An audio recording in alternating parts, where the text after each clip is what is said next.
Ba-doo-ba-dum.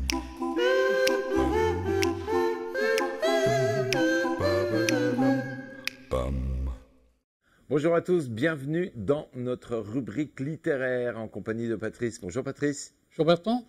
Aujourd'hui, tu nous emmènes à la rencontre de Tonino Benakista. C'est grâce à la Commedia des ratés, publiée en 1991 et aux divers prix littéraires qu'il a obtenus la même année, qui s'est fait largement connaître du grand public.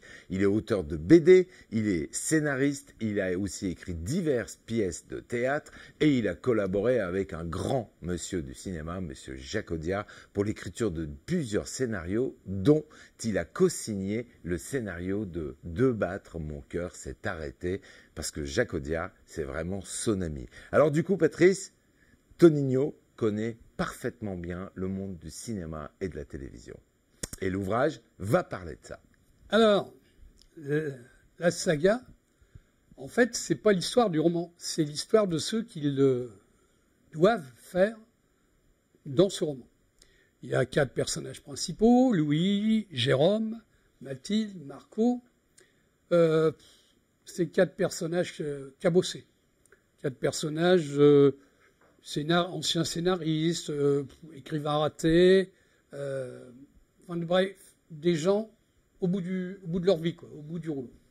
Et puis ils rencontrent un producteur d'une grande chaîne nationale qui leur demande d'écrire un feuilleton totalement déjanté, sans moyens, sans argent, sans décor, sans presque rien, en 4 semaines, mais qui ne sera diffusé qu'entre 4 et 5 heures du matin.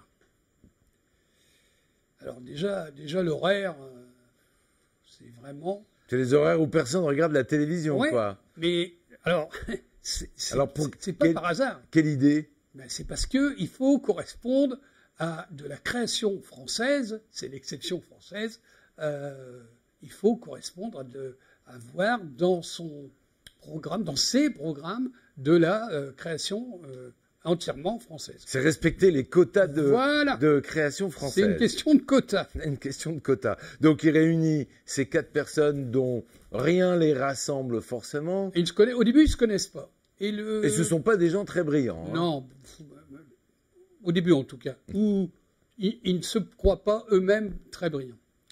Ils ne se connaissent pas du tout, et puis ils vont écrire quelque chose qui va changer cette chaîne.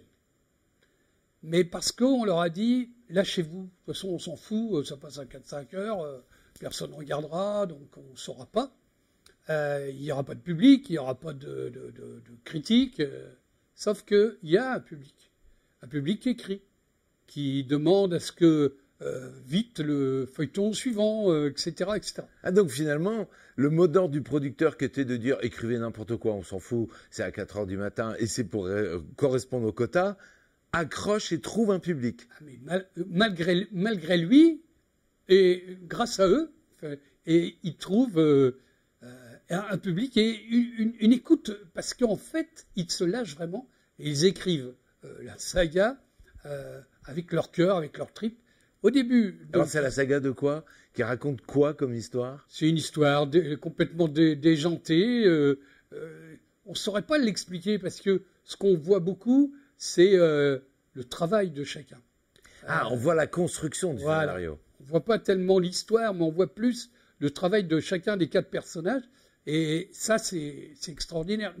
Notamment, au début, ils ne se connaissent pas. Donc le producteur va essayer de faire en sorte qu'ils se disputent ou qu'ils se contredisent. Mais il y a une forme d'amitié, de sincère collaboration qui s'établit entre ces 4-là.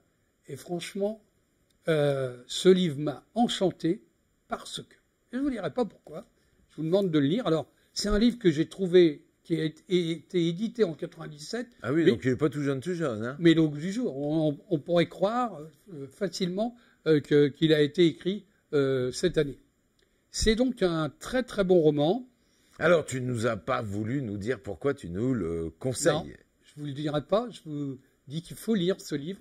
Parce que d'abord, ça me montre l'envers du décor, si je puis m'exprimer ainsi, et ça montre aussi le caractère des humains qui changent, qui deviennent, de ces 4 personnages, qui deviennent plus solidaires, plus attachés aux valeurs des uns et des autres. Donc un roman avec une fin extraordinaire.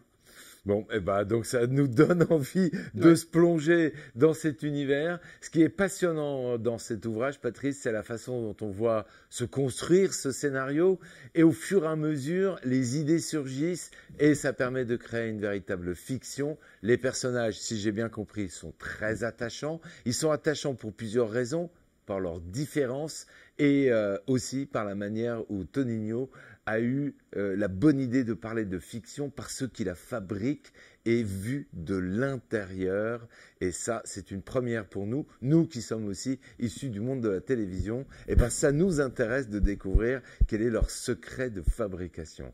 Merci beaucoup, Patrice. Merci, Bertrand.